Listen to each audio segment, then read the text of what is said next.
Being recorded. Yeah, that's the kind of book in some ways that some people need. It's a pretty big subject, the whole breathing, and I mean, I love it, but that's quite a tome to work through if you're kind of new to it. But and depending on what you're ultimately, what matters is how much information and what information do I need or the person we're working with need in order to put this stuff into practice. Whereas that's the main thing. And that's the great thing, I think, that I've really enjoyed about entering into that space of understanding breathing better and breath work, to be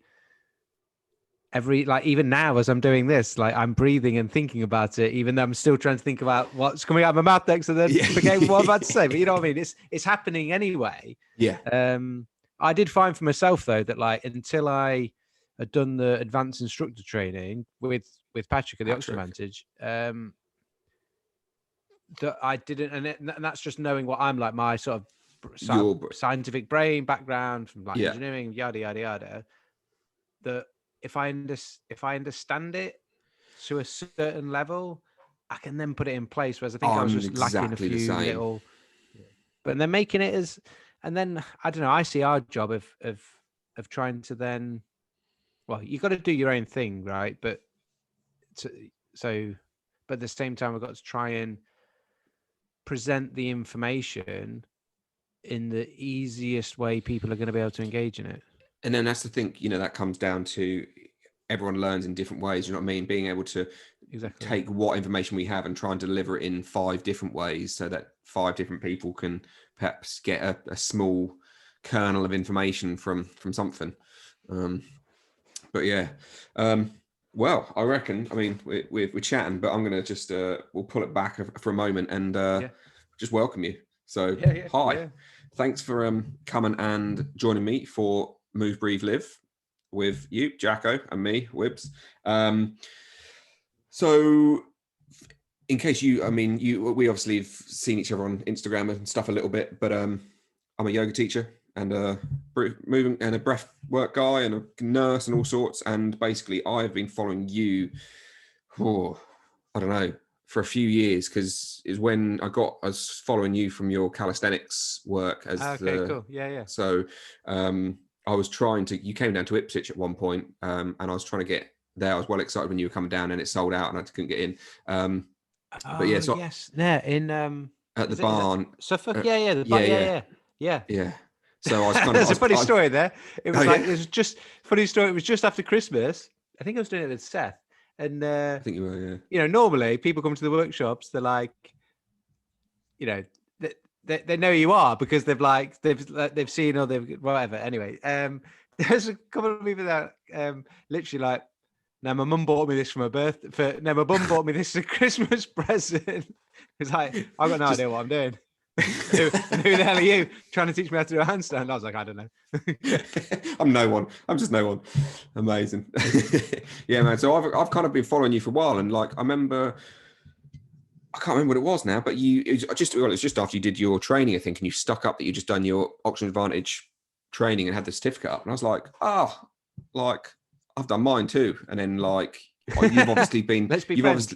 Basically. I was like, let's like follow me now. And then like obviously it's been cool watching you kind of really dive into it, like as far as the education side, because I'm pretty crap at actually doing it. Like I do like a lot of courses type thing, and I have all of these different things in my wheelhouse, and I'm trying to do yoga and breathing and general like natural movement, and then nursing education, sort of some health education and all this other stuff I'm trying to put together. And whereas I kind of love how you've kind of gone boom, like we're going to focus on some breathing for a while and really kind of dial it in and really hammer home some of the really kind of the basics for education, which is kind of what we've just been saying, I guess, at the beginning of this podcast. So yeah, after that bit of introduction about me, because everyone listens to me every week, I don't know why I introduce myself again, but tell us a bit about you. Like, so obviously I didn't realize you've kind of perhaps got a background in engineering and stuff, but like, how have you come to where you are? What's been your journey through like movement and breath work, and what's led you into breath work and whatever else? Good question. Interesting notice. I guess when I get into something, I'm like, this is it. So I can't sort of not. And it's one of the things, you find something that's like really resonates with you, and then changes literally the way you feel and move and everything. And you go, and a lot of the stuff, it's like super simple for the breathing. So it's like, I want to share this. But yeah, where did it? So I was a professional rugby player for 13 years. Wow. Retired back in 2013 from a head injury, which at the time, took me had a small bleed on the brain, a seizure on the training field, and at the time didn't realize and didn't know about the impact that would have on my respiratory center and breathing patterns and habits.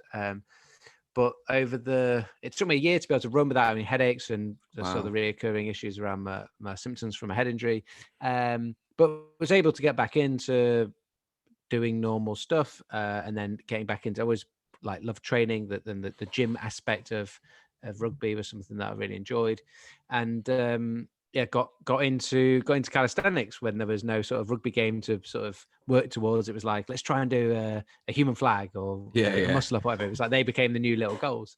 And then there was probably a point within the last, say, about 3 years ago where I just felt that there was still something that was going on in the background that was sort of like restricting me. Always feel, I've never actually described it like this before, but always feeling like the handbrake's slightly on and you've not realized. You know, when your handbrake's on in the car and you're like driving along a bit and you're like, oh.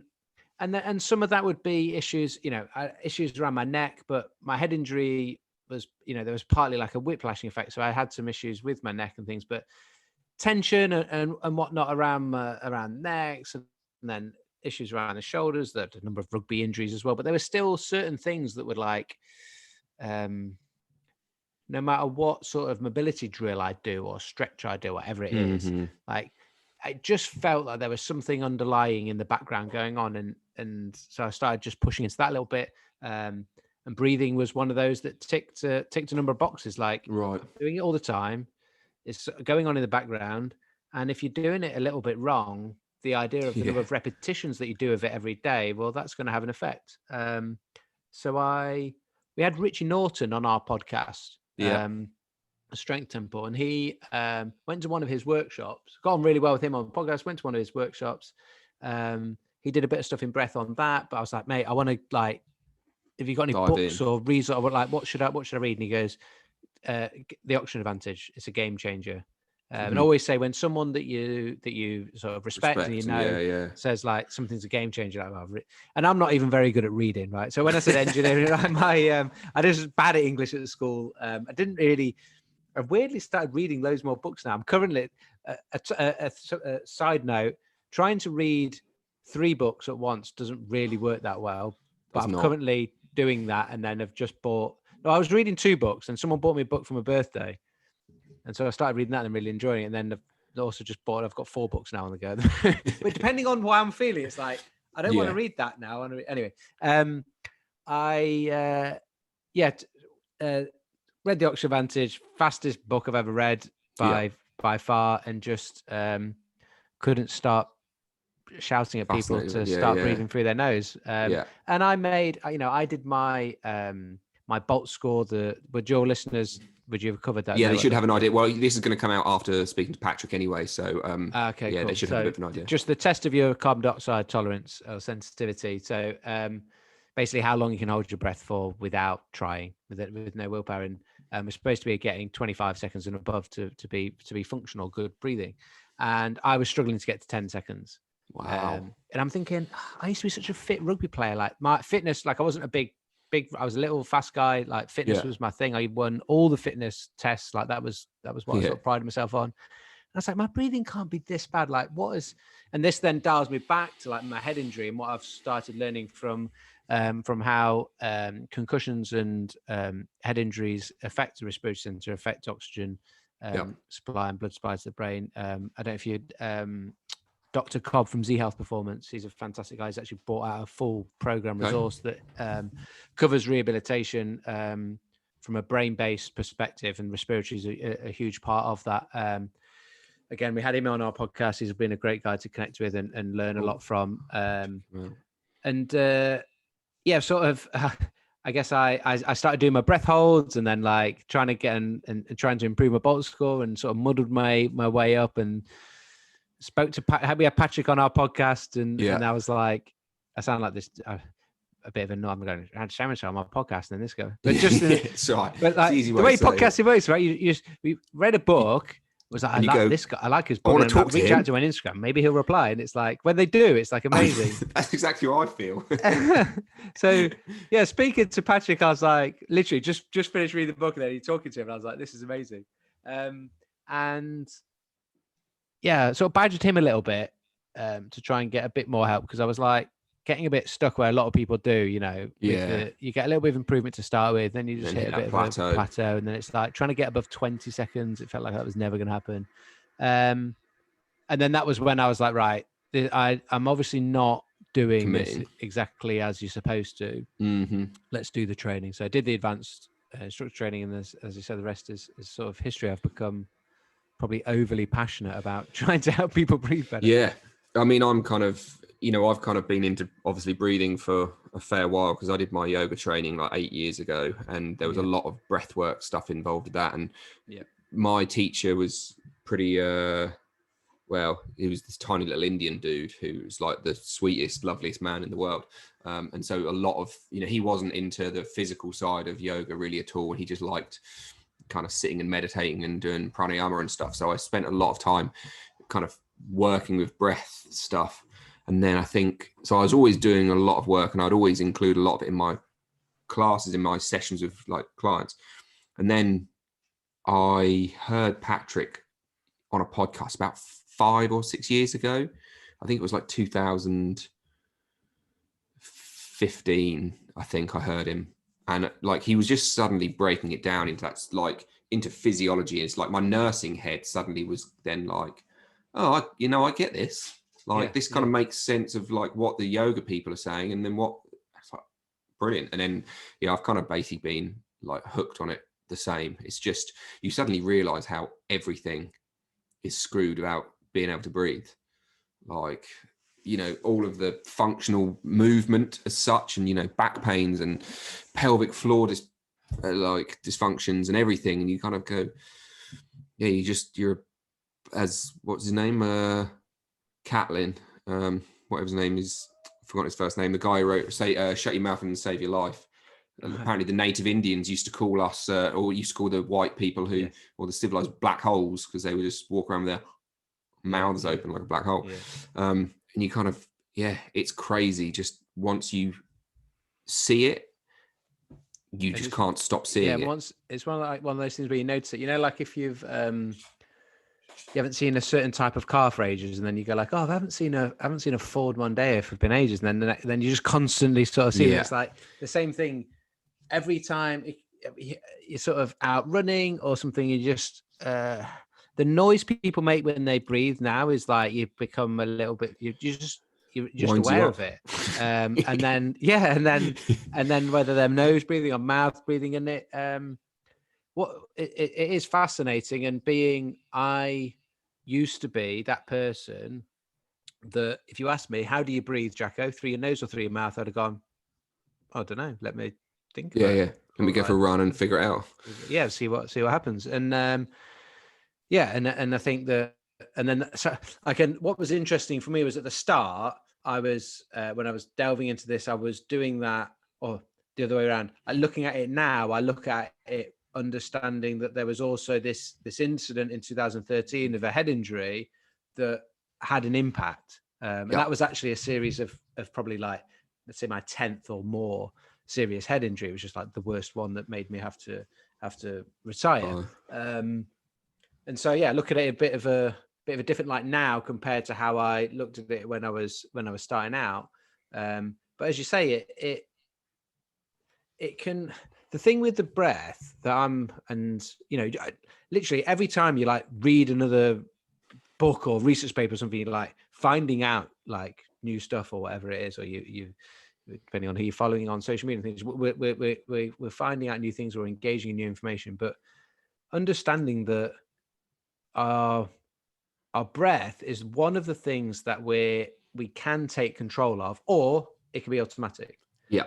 And at the same time, it has that ability or link with our nervous system and so many other automatic functions within the body that we can't really just simply tap into, unless Wim Hof takes things to a different level, for example. But for all of us, we can literally say slow down and quieten our breathing, which will have a calming parasympathetic effect on us. And everyone can do that, and that's going to have some effects on the body. And then you've got everything from like the diaphragm moving the internal organs, the relationship with heart rate variability and the heartbeat.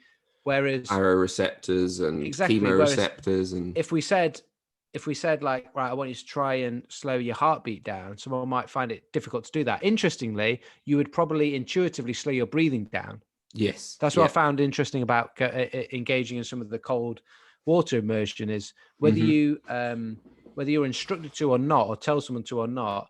When you get into something that sort of shocks you, you have that stress response, and there's only two ways to deal with it. You either go and get out, or you realize intuitively you try to slow and calm things down. And intuitively, we know. I had a conversation with someone the other day on Instagram about it.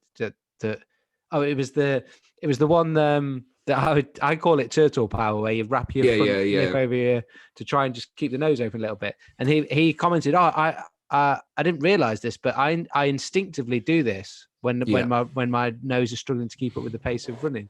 And it just highlights that point that there's actually quite a lot that we will instinctively do.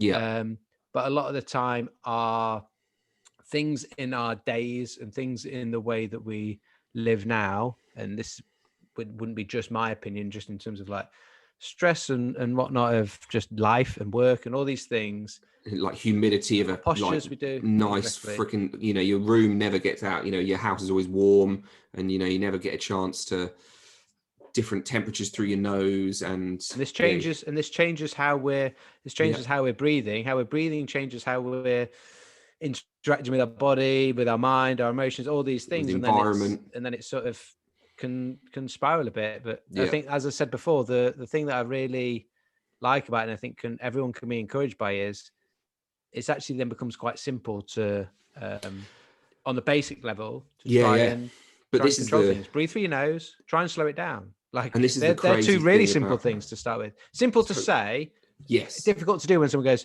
but I can't breathe through my nose because it's too blocked.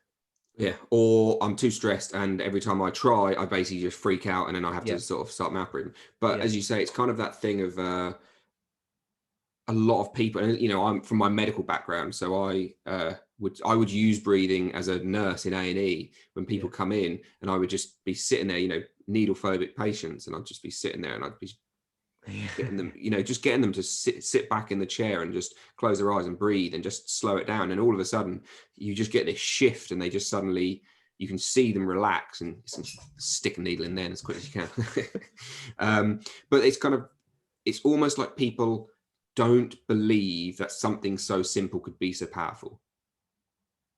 And I think that's, until you really dive into it, that's something that you can't quite appreciate, of actually how big an effect on your ability to deal with external stresses, and to, increase your performance and all sorts, just through something as simple as breathing.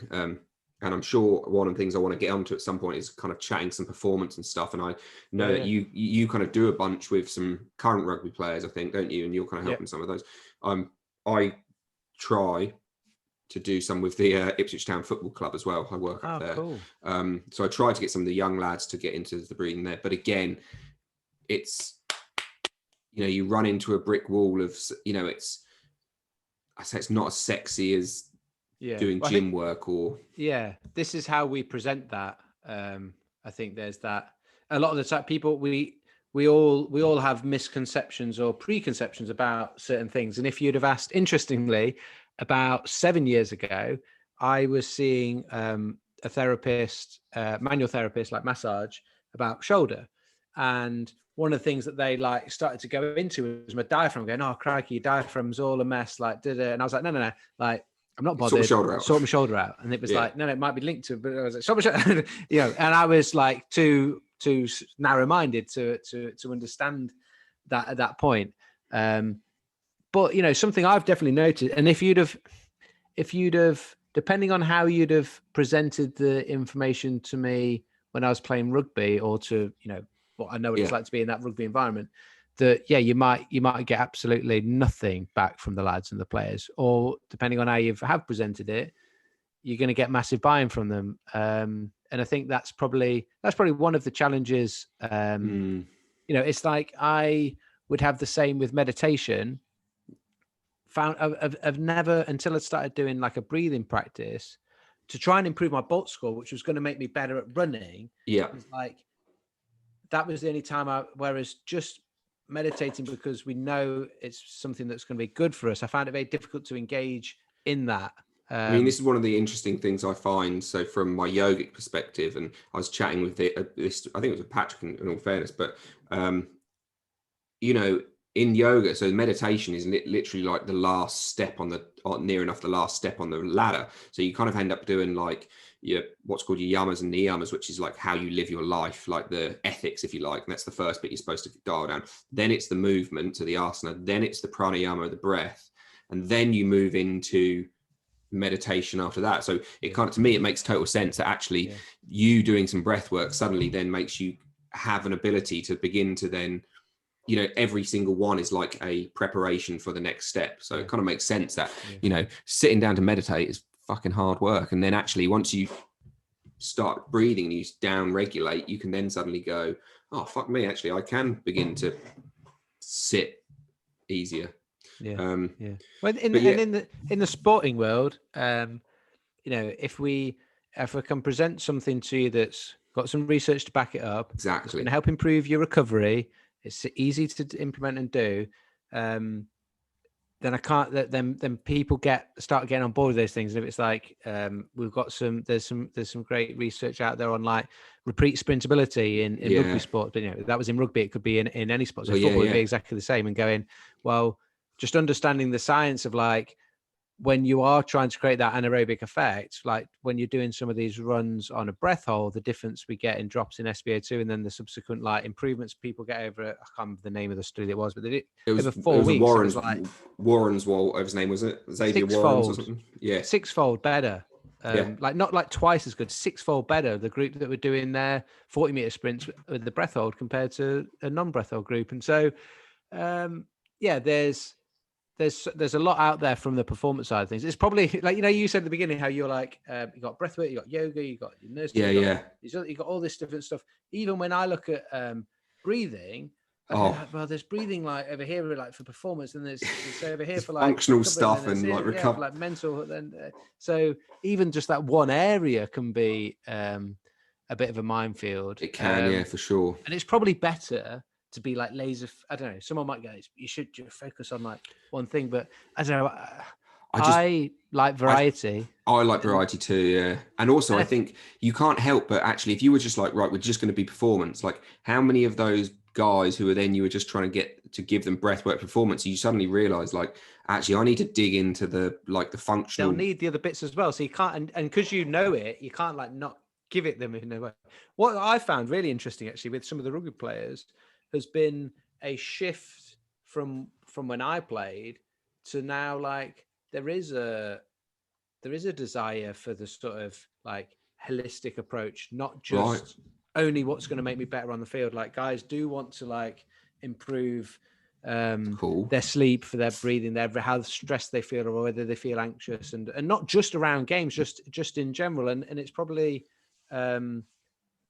it's a very good conversation. I've been I've been a bit surprised because I think of some of the sort of like classic rugby environments that probably I grew up in, where it was like, it wasn't that. Do you know what I mean? It was drinking beer afterwards and all this. Yeah, lads. Whereas, yeah, exactly. Whereas there's probably, and I'm sure, and that's how like professional sports evolve, don't they? And they do, yeah. There'll be that across many. I mean, sports. I had I can't remember if I've said on a podcast before, but like at the football club, I've had a few lads who have kind of bought into it much more so. Like some, they kind of, you explain the science and you explain the recovery, you explain how, and they kind of, oh yeah, that sounds cool. And they do a few sessions and then, but I've had a few of the lads who really kind of started buying into it. And one of the young guys, Flynn Downs, kind of played for England, and he plays for England 21s and all that kind of stuff. But he got on a watt bike or, and I went up and stood next to him and he was, and I was like, let's shut your mouth. Let's do this.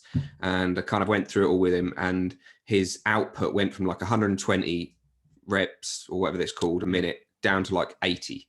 And it just like, and he was just bright red and, and he came off and was just, oh my God, that was so hard. But within like a month, he was, maybe 5 or 6 weeks, he was up to like 120 again, all nasal breathing. Yeah. And you kind of go, how much is for such a simple thing? It's just every day when he goes on the bike, he just, that's all he does. I think that's all he was doing was just like, actually, I'm going to do my bike every day, nasal breathing, and we'll just see what happens. And such a simple thing to change within one tiny aspect of a training session will have such a monumental effect on so much of the rest of his training or his career, essentially. Yeah, no, it's a great point. And I think because one of the things that I'm always aware of, and people will say, is like, I got that many things that I'm trying to do. Mm-hmm. Like for me to just do for it to be an extra thing, like, oh, now I've got to do a breathwork session as well as my this and as well as my that, and as well as make dinner and the kids and all. Whereas just finding little ways that you can just implement into what you're already doing. So we said right at the beginning, you're breathing anyway, like whether you think about it or not, but just choose to think in certain scenarios, and you'll find that will just build, and you'll go, oh, now I've noticed more that I'm nasal breathing more when I'm doing this and this or whatever it is. I love that. And I think if you at the start you think you can't imagine being able, I mean, but the first time I tried running nasal breathing, so it's like, you read oxygen levels, you're like, right, you're going for a run, next run, nasal breathing, and it's like just snot everywhere. You get to the end of the road and you're like, well, this is impossible. I literally cannot do this. So then you go back to mouth breathing. But then it's just understanding that the same way we have like good adaptations happens, we have like adaptations the other way. So if depending on how long you've not been using your nose for breathing, it's going to be very not used to being used for breathing. So it'll be blocked and it'll be clogged up. And that even, the breath holding helps with it for a number of different reasons around like releasing nitric oxide, etc. But even if all you do is like choose one exercise you do every week or day or whatever it is, and you just try and do that nasally, but just allow yourself to do it slow enough. That's just the first thing, is like just leave the ego and just go, I'm just going to go slow. I don't care how fast I do this 5K or whatever it is. I'm just going to do it as slow as I can through the nose. And maybe that means like for a week, you do some walks and you just get used to breathing through the nose, but it will change. All the science shows us, like, and the results are there, that it is more efficient for getting oxygen delivery into the muscles where they're needed, into the cells. And like when you allow those adaptations to happen, you will surpass what you were previously doing, but it'll be more enjoyable as well, because you're not doing it with this like this mouth open, fast panting, like stressful breathing that actually isn't good for the body. No, and that's the thing, isn't it? It's like you get that more enjoyment, because actually, I did a brief run. I mean, I'm not a runner, by the way. Definitely not a runner. I'm trying to get better. I'm trying to get more into. I'm a barefoot man, so I run everywhere barefoot if I do run everywhere. Completely barefoot rather than barefoot shoes, just straight up shoes. Proper barefoot, like, as you can see, pretty grubby. So I'm really trying to, and then in some ways, actually watching you doing some of your sprints and your runs has actually kind of made me go, actually, I do need to pull my finger out and do this more. Running's amazing. But like, I didn't used to, as I said, after like when I played rugby, we did a lot of running, but we didn't do long distance running. No. I've just signed up for a marathon, a coastal marathon in Suffolk. I mean, have you? Whereabouts? I don't know how close it. I need to say Southwold? No, it'd be Sizewell probably. I need to find out. Yeah. That's probably like. It's in October, 16th of October. But anyone is welcome to try and join me. We're going to do it nasal, and we're going to do it. Yeah. October's a pain. I'm going to be traveling around the country in my van in October, but yeah. So I kind of found that. So I did a 20-minute run the other day. I literally ran to my brother's and back, 10 minutes each way type thing, and I decided to do all. Well, I didn't decide. It's like I just can do it all nasally now. I can run a 5K in like 20 minutes type thing nasally, and I was like, well, I'm just good. Barefoot. Yeah. On tarmac or off like tarmac and grass. Yeah, nice. So, and I was like, right, I'm going to do it. So I've got my little Whoop strap thing that my wife bought me.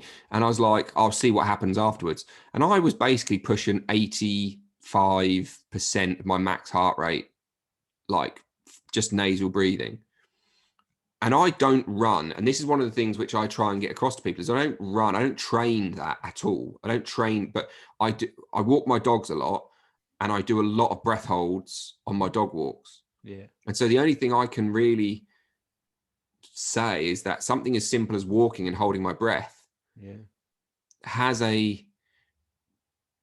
definitely has a knock on if you then want to start running. Do you know what I mean? Like I've now just built like this tolerance of CO2 and I have built this ability to nasal breathe for long periods of time. And so actually going for a run now, I can do 85% of my max heart rate nasal breathing.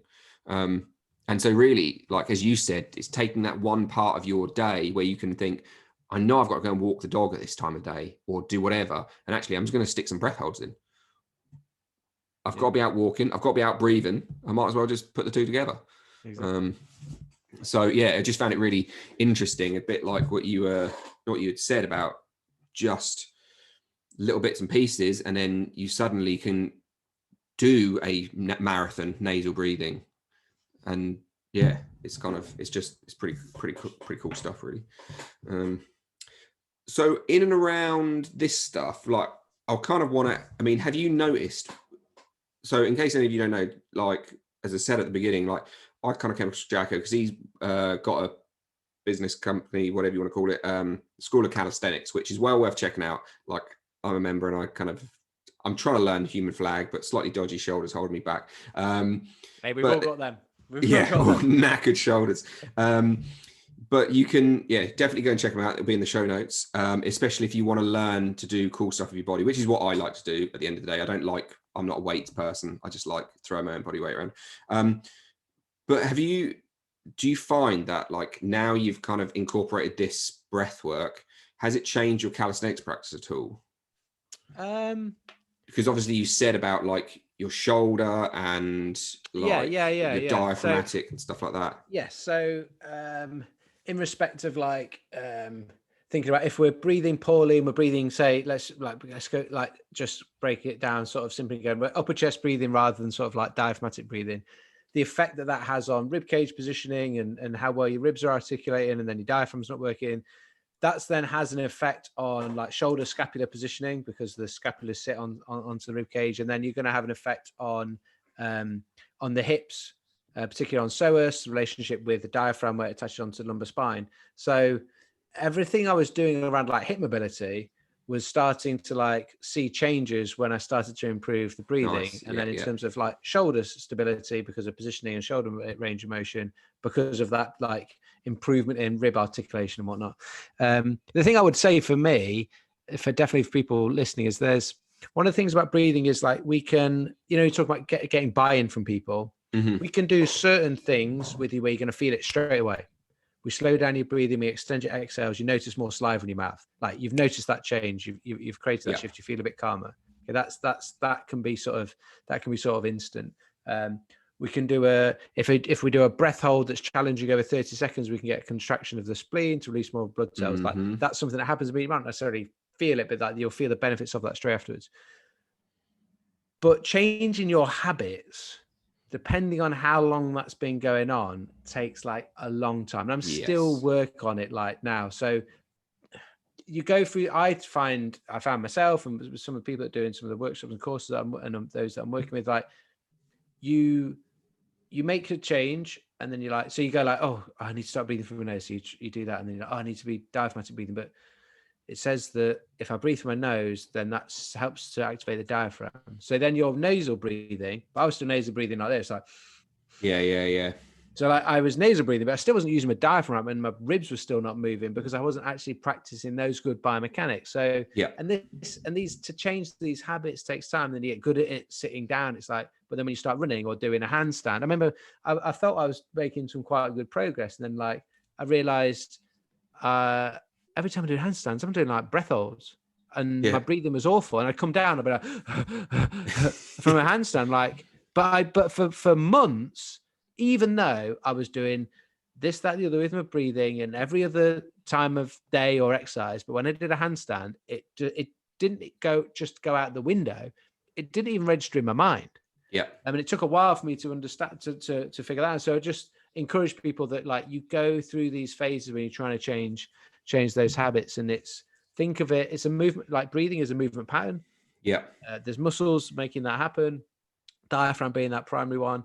And just like any other movement pattern, it's a skill that you can practice and you can harness and you can like develop and improve on. So think of breathing as a skill that you want to try and like delicately master. But yeah, no, I've definitely found some found changes there. Like I say, through probably, your openness. Yeah, biggest thing being like the mobility side of things. Nice. I said that when I referenced Z Health, the brain-based training, Dr. Cobb, he's got some there's some interesting stuff where like all of their stuff's brain-based. So they'll but the breathing, we've got these relationships where it stimulates different parts of the brain stem that will accentuate like extensor tone, so opening, or flexor tone, depending whether we're inhaling or exhaling. So when we're inhaling, we can really focus on filling air and like trying to almost like try to take the biggest breath you could possibly do, helps fire up like the global extension patterns. And then forceful exhalations, which should probably be the only time I'm really thinking about breathing with the mouth on the way out, forcing it out, but really engaging in that forceful action, again, helps stimulate parts of the brainstem that's gonna help with flexion tone. So depending on whether you're trying to get into an extension pattern or a flexion pattern, or maybe you're doing a rotation where you utilize a bit of both, you're able to access more range at the joints by not just doing the like mobility exercise, but using the breath properly, which I'm sure is what is partly what would have been taught on your. I've been to some yoga classes, but I'm yoga teacher. Well, but they'll be taught to breathe the right time. The thing I struggled with when I did yoga was I was that bad at yoga from moving, and I was that bad at breathing that I had absolutely no chance of breathing at the right time. For sure. And when you're trying to follow along the teacher, it was like I'm lost here. I'm just trying to get most of the time the teacher's being a dick and showing off anyway. So I just on that note, like on some of those notes, because I'm going to look up Dr. Cobb and whatever else. But have you ever come across the work of a guy called Gary Ward? No. I'll tag you in one of my podcasts I did with him. He's one of my teachers anyway. And again, great. If you talk about like game changing books, which I think we might have done at the beginning, that might have been cut off, but never mind. We were chatting books before we started, guys. But he's written a book called What the Foot, and so he's very much like movement and stuff. And I just think from your perspective of like how you're viewing, especially with your calisthenics and stuff, but like from the feet up, like I'm kind of foot obsessed a little bit, not in a weird way though, just not in a weird way. Yeah, not in that way. But yeah, that'd be a book I'd recommend for you as well, called What the Foot by Gary Ward. What the Foot. I will. Yeah, I'll tag you in him anyway when I'll send you the podcast. I'll get a fifth book on the go. Yeah, exactly. Get them all on. Cool. So like, a little bit, you touched on it there. I just want to kind of Patrick and I didn't really talk about it at all. And I think it'd be kind of fun to go into it, but just some of the ideas about, you mentioned breath holds and how we hold our breath for kind of 30 seconds ish, somewhere around that. Just a good strong breath hold. We can begin to get like these responses within the body. We can kind of force adaptations within the body. Do you want to I just think people would probably find it super interesting, especially from a, say, performance point of view. So, I'm kind of potentially thinking that, trying to get some of the athletic type people to tune into this episode, but like doing some of these breath holds for like the splenic contractions you talked about. Do you want to just kind of dive into some of that and why, if you are a sports person, you should be looking to enhance it and sort of get this on?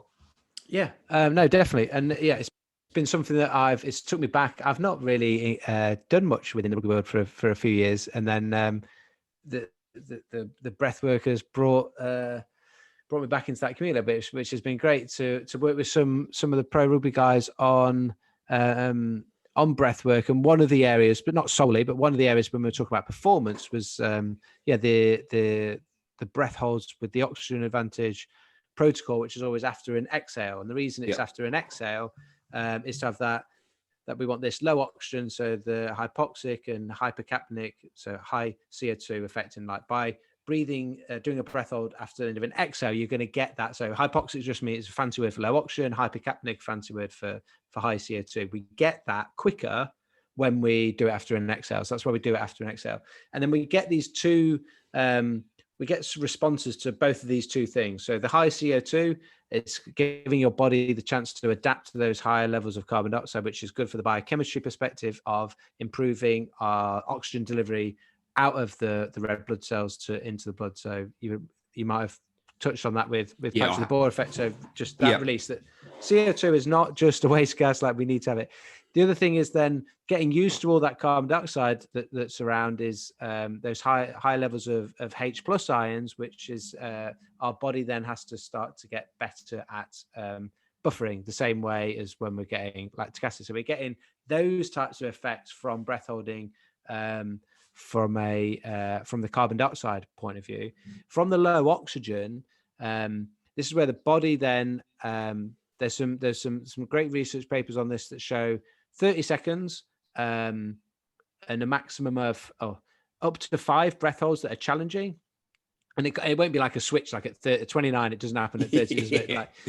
But they were saying like around 30 seconds that's challenging. We get a contraction of the spleen to release. The spleen's like a blood bank. It holds about 8% roughly of some additional red blood cells. It releases in response, the body's response to you're going along doing your breath hold, whether you're walking or running or whatever. And as you're holding your breath, oxygen's dropping down. And at some point, the body is noticing that oxygen is low. And that's not necessarily then the stimulus to breathe, but its way to try and help you out in that scenario is to try to release some more red blood cells. So we've got a bit more oxygen carrying capacity in blood. That response is immediate, and the research shows that its strongest contraction has been after 5 breath holds. More than 5, there's sort of no like further benefit. So there's no point in doing 10. Like 5 is enough. And generally, we'd have like sort of a minute or so, 2 minutes rest in between each one. And try and get a few of those done in a warm-up before you're going to go into then either a training session of high intensity or into a game. The other thing that I love about breath holding is, for sports people particularly, is what happens when the breath hold finishes. So when the breath hold finishes, my desire is, like, I've gone for a strong breath hold, I'm pushing you now, we're going and we're like over 100 steps running, whatever it is, and it's 45 seconds. You let go of the nose. The protocol is to breathe in through the nose, harness the nitric oxide that builds up in the nasal cavity to distribute as a vasodilator. We're breathing in through the nose. We're going to try and breathe calmly. We're going to try and breathe using the diaphragm. And when you've pushed yourself in a breath hold, what your breathing wants to do is like be as erratic as you like, and as into that like gasping for air type of scenario. Now, when you're playing a sport like rugby or whatever it is that you're doing, when you see someone gasping for air like and panting like that, you know you've got them. Yeah. And it's like psychologically, it's like we know. Like if I was on the field and I could see the ball's about to come into play and I could see someone like breathing like that, even though I know nothing about breathing, intuitively I would know that I've got him and I want to come after him.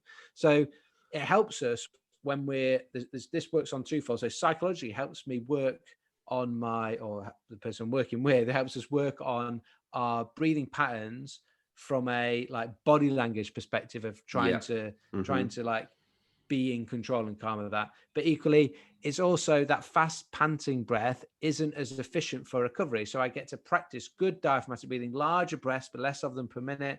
It utilizes better recovery strategies, so we don't lose as much air to dead space in each breath that we take. So I'm getting twofold. I'm teaching my body when I want to breathe like, which is just a bad habit I've developed. When I want to breathe like that, I'm going to slow down my breathing, breathe through the nose, use the diaphragm, go larger breaths, but less of them per minute. But equally, I'm also then training psychologically my like body language in that scenario as well. Yeah. Plus, get so that when I'm on the field, that's how I'm going to breathe to recover. So I'm going to breathe faster, and also people aren't going to know when I'm spent. But I'm also preparing the body to go into a match with a release of additional red blood cells through those 3 to 5 breath holds that I might have done in my warm up. And it doesn't need to be, when we're warming up, we should be doing some like low level exercises, low level movements, like a few lunges, squats, walking, running, jog, whatever. That you're doing things where you can just chuck a breath hold in there. It doesn't have to be this extra thing. And it's finding ways in your own individual warm ups where that can be the case. Like I would even do it if you're doing, say someone's going to do in a gym session or something, there's going to be some exercises in the gym where you're warming up. You might even be doing like a flipping deadlift, but it's got like just the unloaded bars, it's 20 kilo bar. And you're like, I'm just warming up. Chuck a breath hold in there. Like when can you get these in to help give yourself some of those responses rather than being additional? I mean, as you said, like I found it pretty like exactly what you said about that body language. Yeah, no, it makes perfect sense. And like what you said about the body language as well. I remember like the whole like that Conor McGregor fight with Floyd Mayweather and stuff. And you can even like a couple of his fights before that, but you could see like when he was blowing out of his ass, like especially that Floyd fight, it was almost just like he was waiting. Do you know what I mean? As soon as he started fucking blowing out of his ass, he was just kind of like, oh, I can go in and just like walk all over him now. Find any like world-class sportsman or woman that's at the top of their game, whether it's like Federer or whether it's Ronaldo, just anybody, and show me someone that breathes like that. Yeah. I mean, I actually want to try and do a little bit, but it just doesn't exist. It's like, I mean, it is crazy because for something, do you know what I mean? I'm sure that there's, I don't know. Now I'm going to go and try and find one. You see, I'm going to. Yeah, there will be. There'll be. But it is kind of like that thing of those the elites, the elite of the elite. Like they're gonna have. Do you know what I mean? Like you said about the. And it's like, have they always breathed like that? Like, has Federer always breathed like that, or did he have to learn to do that, or is that been partly one of the reasons why he is so great and why he is so calm on the? Mm-hmm. Yeah. I mean, that's pretty interesting, actually. Kind of get him on the podcast. Yeah, I'll hit him up on Instagram. See what he says. Send him a DM. But yeah, like, what was I going to say then? Sorry. No, you're right, mate.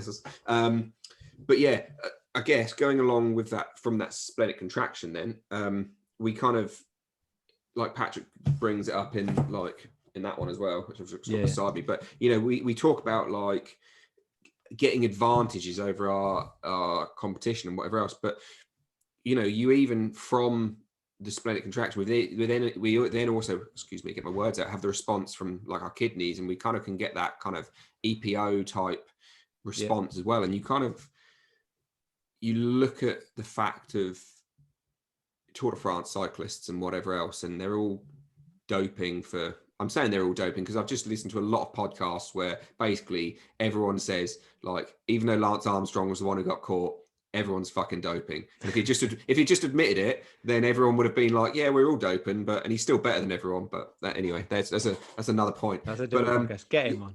Yeah, I'll get him on. I'll just message all the bastards. But so we kind of have this idea of like this erythropoietin like release that we can get from just breath holds as well. So we end up with like so many potential advantages over our competition through something which is so simple.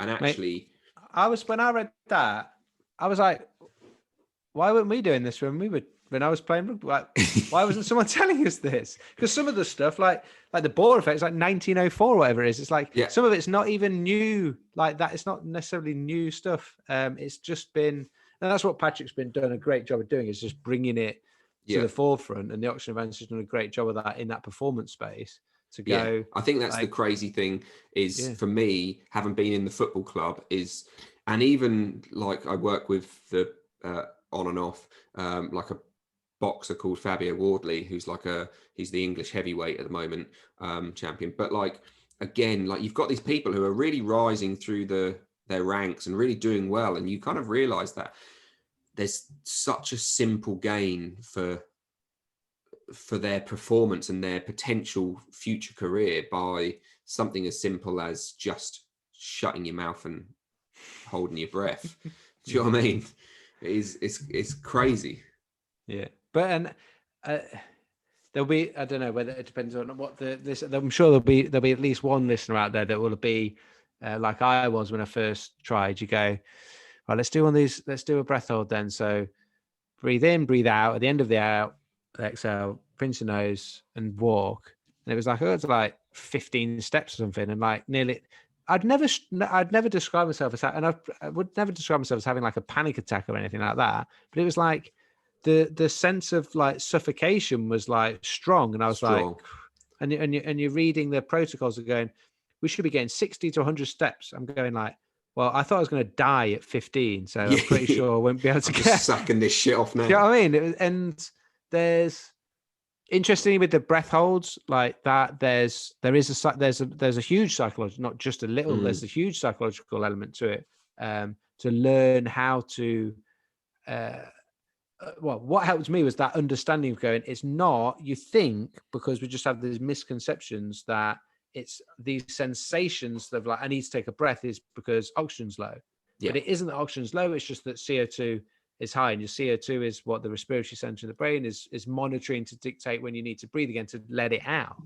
And understanding that was helpful. But then when I did it with a pulse oximeter on, and I was like looking at it, and I was like at 97% blood oxygen saturation, and I'm like, okay, I'm not gonna die. It gave me the confidence to like push through. It sounds silly, but for some people, it is that case, and we sometimes need like help and practice, being sort of like coached or guided through those things. But and then at the same time, there's other people that one thing I did like about the breath holds was that it was like I'm competitive with myself, and it was like a number. It was like yesterday I did 15. I'm going to try and do more today. Like like, you get really that tangible. Like you can really kind of see the difference.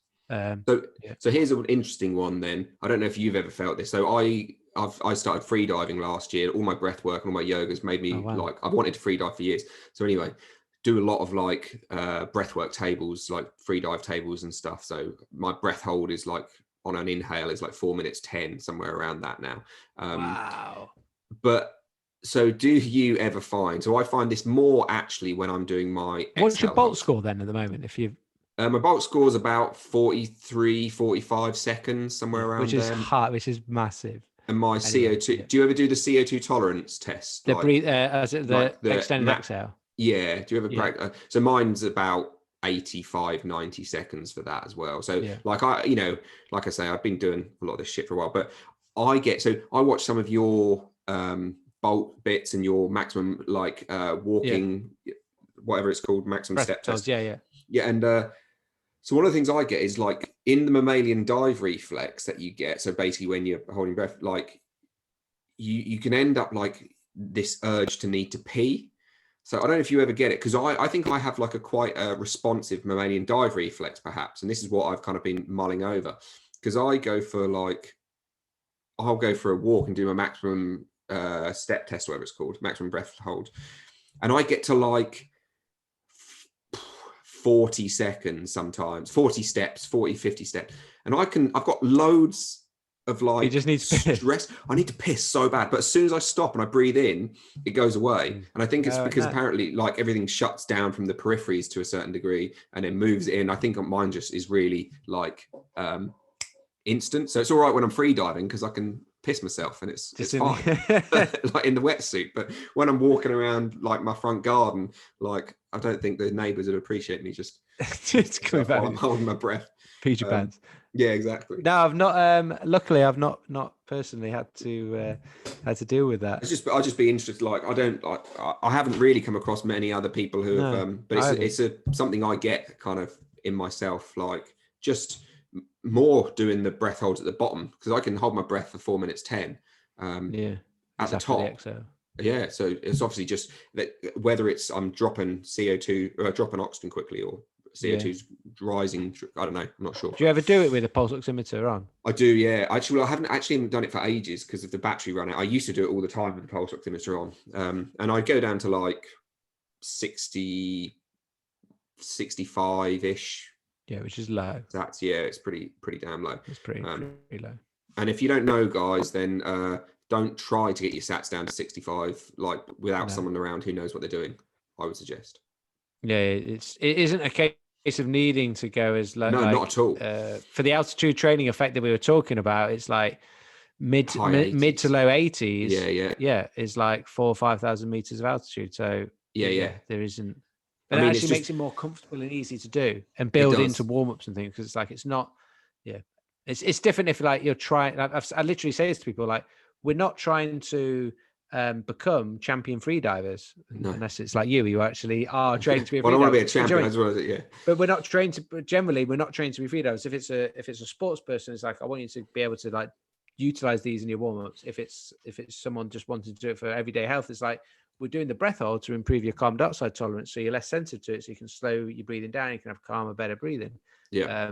So it isn't whereas I, as I said, but I'm quite competitive, so I got in habit. Yeah, you'd find yourself getting into that trouble, like, let's see how I can get low. I can get it on this one now. Like, I've done a minute and a half like on an exercise, and I was like, yeah. I think mine's just, again, I think it comes back to my like dive reflex. I think I just respond really, because I can do like a breath hold walk, and like within like 1 or 2 breath holds, like I can feel like legs going heavy, kind of that feeling, like almost like really quite quickly. So like I think my body just seems to respond to a breath hold like unnaturally quickly. So I don't know, I maybe need to hang out with Patrick more and ask him some more questions about it. But so weird, like, that's ridiculous because we've already just chatted for an hour and it's just flown by. I always finish these things off by asking you guys, whoever come on, to whatever piece of advice, whether it want to be for breathing, whether it want to be for like movement, or whether it just want to be for just hopefully living a better life, like one little piece of advice that hopefully someone can take away from this episode as to one thing that you would want to, if you just give them a better life. This could be for any one of those things, and it would be to give yourself the time and permission to do the things that are like good for you and good for your body, whether that is having 5 minutes at the start of the day to do some breathing or do some movement or whatever it is. I just know that, and I say that because I've been in that place myself where we don't give ourselves permission sometimes to, because we feel the pressure to, I've got to start work, or I've got to do this, I've got to do that. And actually when we do give ourselves that permission to just prioritize something for ourselves to make ourselves better, then we're going to be a better person for the rest of that day, and that's going to help everyone that you do then go and interact with. Amazing. Yeah, I love that. That's take some fucking time, guys. Chill out and take some time for yourself. Well, Jacko, thanks so much for coming and joining me. Cheers for again answering my Instagram DM. I'll no pleasure, mate. I'll get out Federer next and see what he says. But yeah, hopefully, obviously I won't get to come and run in Suffolk with you in October, but hopefully perhaps in the new year we can kind of catch up, and hopefully the world will be a bit more unlocked and we can. Yeah. Well, if the camper van brings you anywhere near Nottingham, then hit me up. Sweet. Yeah, we'll do for sure. I'm sure we're going to be passing through. In fact, we will be near Nottingham because my wife's best friend's in Nottingham. So, all right, cool. Yeah, we'll come. I'll come hit you up for sure. Well, I had a camper van trip last week where I got as far as Loughborough, which is about 20 miles away, and broke down. Well, I'm hoping that's not going to happen to us, because my camper van breaks down every time we go away. Well, we're going away for 6 months, so I'm hoping it's not going to bloody break down every time. Amazing! All around the UK. Yep, it's going to go to Cornwall. So anyone in Cornwall, come check me out. I'll be doing breathing and moving down in Cornwall for 3 months, and then we're going to go Wales, Yorkshire, Lakes, Scotland, somewhere home. So, yeah. Should be cool. Let me know about your locations, because I'm keen to hang out. Keen to travel. I'll bring my camper van and break down on the way. Yeah, man, for sure. Well, again, thank you so much. It's like I say, I've been following you and being a bit of a fan for a few years now, with all your kind of great work you do with the calisthenics, and then seeing you really push the breath work as well is rad, especially as you've got much more followers than I have, so more people get to watch you doing it, so it's cool. Well, cheers for that. I'll say goodbye. Thanks, man. Thanks for having me on. Yeah, we'll catch up soon. Cheers, mate.